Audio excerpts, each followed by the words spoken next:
Welcome to the whistle. நான் Peter images. Director ஷங்கரோட game changer படத்தோட ரிவ்யூ தான் நம்ம இந்த வீடியோவில் பார்க்க போகிறோம்.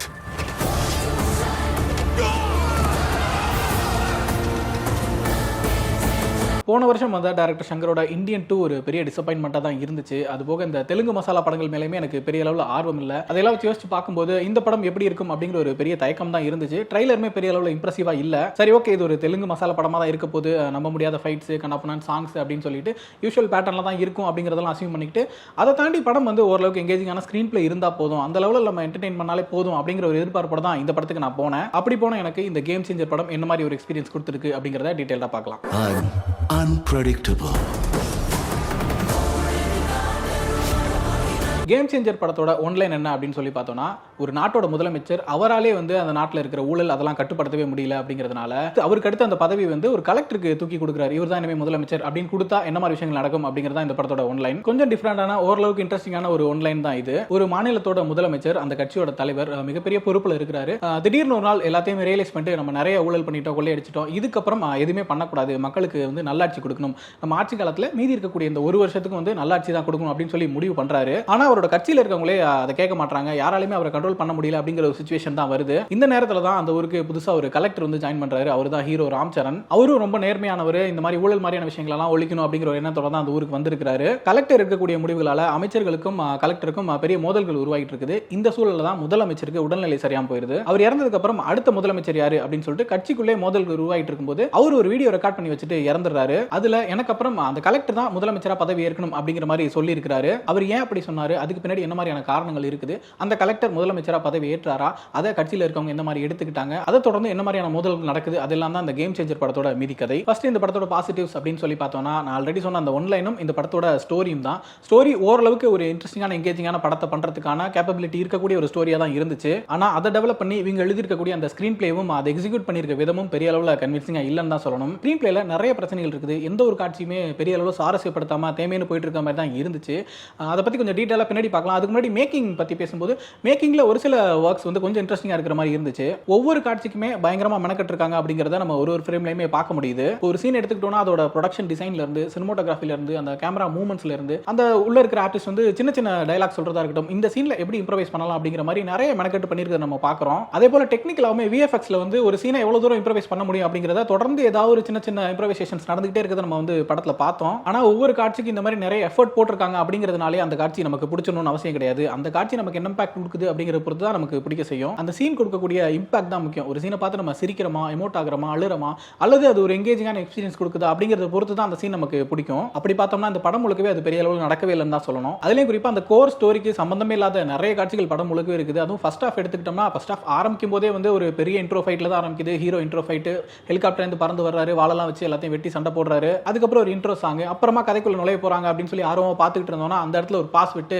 ஹீரோ வந்து ஃபிளாஷ்பேக் சொல்ல ஆரம்பிக்கிறாரு. ஹீரோயினை பத்தி தானே ஃபிளாஷ்பேக் சொல்ல ஆரம்பிக்கிறாரு. சரி, லவ் காட்சிகள் வரும் அப்படின்னு சொல்லி பார்த்தோம்னா அங்கேயும் ஒரு ஃபைட், அதுக்கப்புறம் ஹீரோயினை பார்க்குறாரு, அங்க வந்து அவங்களுக்குள்ள ஒரு சண்டை வருது, அப்புறம் ஒரு ரொமான்ஸ் வருது, அப்புறம் ஒரு சாங் வருது, திரும்ப ஒரு ஃபைட் வருது அப்படின்னு சொல்லிட்டு கதைக்கு கொஞ்சம் கூட சம்பந்தமே இல்லாம அரை மணி நேரத்துக்கு மேல படம் ஓடிட்டே இருக்கு. யோசிச்சு பார்த்தோம்னா இந்த படத்துக்கு ஹீரோயின் கொஞ்சம் கூட தேவையில்லை அப்படிங்கிற மாதிரி தான் இருந்துச்சு. ஹீரோயின் இந்த கதையிலேருந்து தூக்கிட்டோம் அப்படின்னா கதை நகரத்துல எந்த பிரச்சனையும் இருக்காதுங்கிற நம்மளால தெளிவா பார்க்க முடியுது. அப்படி இருக்கும்போது அவங்களுக்கு ஏகப்பட்ட ரொமான்ஸ் காட்சிகள், 3 பாட்டு அப்படின்னு சொல்லிட்டு கிட்டத்தட்ட 3/4 மணி நேரத்துக்கு மேல கதைக்கு சம்பந்தமில்லாத காட்சிகள் தான் இருக்கு. அதே போல படத்தோட ஃபர்ஸ்ட் ஹாஃப் வந்து ரொம்பவே லென்த்தா இருக்கிற மாதிரி தான் இருந்துச்சு. இப்போ நம்ம சொல்லியிருந்த அந்த ஒன்லைன் அப்படிங்கறத அச்சீவ் பண்றதுக்கு 1.5 மணி நேரத்துக்கு மேல எடுத்துக்கிட்டாங்களோ அப்படிங்கிற மாதிரி தான் தோணுச்சு. நிறைய தேவையில்லாத காட்சிகளை தொடர்ந்து பார்த்துக்கிட்டே இருக்கணும். படம் ரொம்ப லென்த்தா போயிட்டே இருக்கு அப்படிங்கறனால ஒரு பெரிய டயர்ட்னஸ் வந்துருச்சு. இன்னும் சொல்ல போனா படத்தோட ஃபர்ஸ்ட் ஹாஃபே ஒரு முழு படம் பார்த்துட்டோமோ அப்படிங்கிற ஒரு பெரிய சலிப்பை தான் கொடுத்துச்சு. நடுவில் கூட ஒரு சின்ன டவுட் வந்துருச்சு, ஒரு இன்டர்வல் போட மறந்துட்டாங்களா, படம் இது முடிய போதாங்கிற அளவுக்கு ரொம்ப இழுவையா தான் இருந்துச்சு. பட் அந்த ஃபர்ஸ்ட் ஹாஃப் முடிச்ச விதம் வந்து ஓரளவுக்கு இன்ட்ரெஸ்டிங்கா இருந்துச்சு. ஹீரோ வில்லன் அப்படிங்கறத வந்து எஸ்டாப்ளிஷ் பண்ணி அவங்களுக்குள்ள இதுக்கப்புறம் என்ன நடக்க போகுது அப்படிங்கிற ஒரு சின்ன பாயிண்ட்ல முடிச்சு இன்டர்வல் விட்டதுனால அதுக்கப்புறம் படம் எப்படி போகுமா அப்படிங்கிற ஒரு சின்ன கியூரியாசிட்டி கிரியேட் ஆச்சு. அதுக்கப்புறம் செகண்ட் ஹாஃப்ல வந்து ராம்சரண் vs எஸ்.ஜே. சூர்யா அப்படின்னு சொல்லிட்டு படம் விறுவிறுப்பா போக போகுது போல அப்படின்னு சொல்லிட்டு நம்ம போய் உட்காந்தோம்னா அதுதான் இல்லை அப்படின்னு சொல்லிட்டு ரொம்ப போரிங்கான ஃபிளாஷ்பேக் காட்சிகள், படத்துக்கு சம்பந்தம் இல்லாத ஏகப்பட்ட காட்சிகள், சுவாரஸ்யமே இல்லாத காட்சிகள் அப்படின்னு சொல்லிட்டு தேமையான தான் போயிட்டு இருந்துச்சு. அதுலேயே உங்கள் படத்தில் காமெடி நம்பி வச்சிருந்த காட்சிகள் எதுவுமே சுத்தமாகவே ஒர்க் அவுட் ஆகல. ரொம்ப சென்ஸ்லெஸ் ஜோக்ஸாக தான் எல்லாமே இருந்துச்சு. ட்ரைலரில் கூட பார்த்துருந்துப்பீங்க, ஒரு ஒய்ஃப் ஜோக் ஒன்று வரும், அந்த மாதிரி தான் நிறைய காமெடிஸ் இருந்துச்சு. யாராவது உங்க பொண்டாட்டியை கொஞ்சம் செகண்ட் ஒத்து பார்த்தா நீங்க விட்டுவீங்களா சார்? அவளை ஒரு செகண்டுக்கு மேல பார்க்க சகிக்காதியா? ஆமா சார். இதில் சுனில் வந்து சைடு சத்யா அப்படிங்கிற ஒரு கேரக்டர் பண்ணியிருக்காரு. அவர் வந்து லுக்கு ஸ்ட்ரைட்டாக இருக்கும், வாக்கு வந்து சைட்லேயே நடந்துட்டு இருப்பார். அப்படிங்கிறத வச்சு ஒரு காமெடி போர்ஷன் ஒன்று ட்ரை பண்ணியிருக்காங்க படம் முழுக்கவே.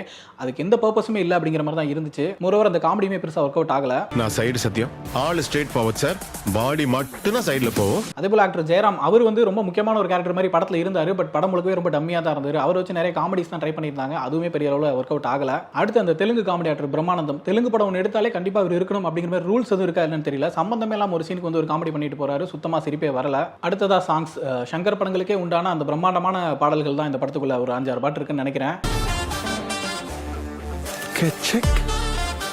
ஒரு ஃப்ரேம் பார்க்கும்போதே தெரியுது காசை கொட்டி இறச்சிருக்காங்க அப்படிங்கிற அளவுக்கு. தேவையில்லாமல் எக்கச்சக்கமாக செலவு பண்ணி பிரம்மாண்டமான பாடல்கள் எடுக்கிறேன் அப்படிங்கிற மாதிரி எடுத்திருக்காங்க. எந்த பாட்டுமே நம்மளை பெருசாக எங்கேஜ் பண்ணவே இல்லை. எனக்கு என்னன்னா, இந்த மாதிரி சாங்ஸுக்கு நிறைய செலவு பண்ணி நிறைய பிரம்மாண்டமான விஷுவல்ஸ்லாம் கிரியேட் பண்ணி பாட்டு எடுக்கிறேன் அப்படிங்கிற பேட்டர்னே முடிஞ்சு போச்சோ அப்படின்னு தான் தோணுது. ஏன்னா நீங்களே யோசிச்சு பாருங்களேன், இப்போ 2 வருஷத்தில் வந்த படங்களில் இந்த பாட்டு பார்க்கறதுக்காக நான் படத்துக்கு போனேன், இந்த பாட்டோட விஷுவல் பார்க்கறதுக்காக நான் படத்துக்கு போனேன் அப்படின்னு யாராவது சொல்றாங்களா? ஒரு சாங்ஸ்னால படம் ஓடுது அப்படிங்கிற பேட்டர்னே இப்போ கிடையாது. பாட்டு அப்படிங்கிறது இப்படி ஒரு படம் வருது அப்படிங்கிறத மக்கள்கிட்ட கொண்டு போய் சேர்க்கறதுக்காக அந்த சாங் வைரல் ஆச்சு, ரீல்ஸ்லாம் பண்ணாங்க அப்படின்னா அந்த படத்துக்கு ஒரு ஓப்பனிங் கிடைக்கும் அப்படிங்கிறது மட்டும்தான் வச்சிருக்காங்க. அந்த வகையில் ஒரு சாங் வந்து கேட்கறப்ப கொஞ்சம் பெப்பியா இருக்கணும், டக்குன்னு மனசுல பதிகிற மாதிரி இருக்கணும், கொஞ்சம் வைரல் ஆகணும் அப்படிங்கறத தாண்டி படத்துக்கு எந்த வகையிலும் சப்போர்ட் பண்ண போறது கிடையாது. ஸோ படத்தில் 5 பாட்டு 5மே பிரம்மாண்டமா எடுக்க போறோம், வேற வேற லொகேஷன்ஸ்ல வேற மாதிரி பயங்கரமா செலவு பண்ணி எடுக்க போறோம் அப்படிங்கிற பேட்டர்ன் முடிஞ்சு போச்சு அப்படிங்கறத இனிமேலாவது டைரக்டர்ஸ் புரிஞ்சுக்கணும். அதுக்கு ஒரு நல்ல உதாரணம் தான் கோட் படம். இப்போ நம்ம பேசிட்டு இருக்கோம் அந்த பேட்டர்ன் 5 பாட்டு அப்படிங்கிறதெல்லாம், அந்த பேட்டர்னுக்கு வந்து ரொம்ப கிங் அப்படின்னு சொல்லணும்னா விஜய் தான் சொல்லுவோம். விஜய் படத்துல அந்த மாதிரி எல்லாம் இருக்கும். அப்படியான விஜய் படம் தான் கோட். அதிலே வந்து செகண்ட் ஹாஃப்ல வந்து 2 சாங்ஸ் தேவையில்லை, அது வந்து ஸ்பீட் பிரேக்கரா இருக்கு, படம் போறதுக்கு வந்து அந்த படத்தை வந்து தடுக்குது ஃப்ளோ அப்படிங்கிற மாதிரிலாம் விமர்சனங்கள் நம்ம வந்து அதை பார்த்தோம். அதுலேயே நம்ம என்ன புரிஞ்சுக்கணும் அப்படின்னா, இந்த 5 பாட்டு ஃபைட் அப்படிங்கிற பேக்கேஜை பார்க்கறதுக்கு ஆடியன்ஸ் விரும்பவே இல்லை. நீங்க சொல்லக்கூடிய கதை வந்து எந்த அளவுக்கு சுவாரஸ்யமா இருக்கு அப்படிங்கிற பொறுத்து தான் மக்கள் அதை ரசிக்கிறாங்க. அதுக்கு உதாரணமா இந்த 2 வருஷத்துல என்ன மாதிரி படங்கள் நல்லா ஓடி இருக்கு அப்படிங்கிற பார்த்தீங்கன்னாவே உங்களுக்கு தெரிஞ்சிடும். இந்த மாஸ் மசாலா பேக்கேஜ் அப்படிங்கிறதுல வரக்கூடிய அந்த பாட்டு ஃபைட் இதெல்லாம் விட்டுட்டு அவங்க எடுத்துக்கிட்ட கதையை எந்த அளவுக்கு சுவாரஸ்யமா சொல்லியிருக்காங்க அப்படிங்கிறத பத்தி மட்டும் பார்த்தாலே இந்த படம் தேராது. ஏன்னா கதை ஒரு பாயிண்ட் நோக்கி போகாம தேவையில்லாத நிறைய விஷயங்களை திணிச்சு நிறைய டைவர்ஷன்ஸை கொடுத்து ஒரு மாதிரி ஓவர் ஸ்டாக் பண்ணிட்டதுனால எந்த வகையிலுமே சுவாரஸ்யப்படுத்தலன்னு தான் நம்ம சொல்லணும். இதில் தேவையில்லாமல் ஒரு கேரக்டருக்கு வந்து வாய் திக்கிற பிரச்சனை இருக்கிறனால அவர் சந்திக்கக்கூடிய பிரச்சனைகள், அதை தொடர்ந்து நடக்கக்கூடிய சீக்வன்சஸ், சம்பந்தமே இல்லாத ஒரு அம்மா சென்டிமெண்ட் சீக்வன்சஸ், இந்த மாதிரி சொல்லிட்டு ஏகப்பட்ட காட்சிகளை வந்து எந்த அளவுமே சுவாரஸ்யப்படுத்தவும் இல்லை, படத்துக்கு தேவையுமே இல்லைங்கிற மாதிரி தான் தோணுச்சு. இது மட்டும் இல்லாமல் படத்தில் இன்னொரு எக்ஸ்ட்ரா கான்ஃபிளிக்ட்டுமே இருக்குது. ஹீரோக்கு வந்து ஒரு பயாலஜிக்கல் ஃபாதர் யாரு அப்படிங்கிற ஒரு கொஸ்டின் ஒன்று போயிட்டு இருக்குது. அது எந்த வகையிலுமே படத்துக்கு சப்போர்ட் பண்ணவே இல்லை. மோரோவர் அதை அவங்க படம் முடிகிற வரைக்குமே கிளாரிஃபை பண்ணவே இல்லை. எதுக்கு அப்படி விஷயத்தை கொண்டு வந்தாங்கன்னே தெரியல.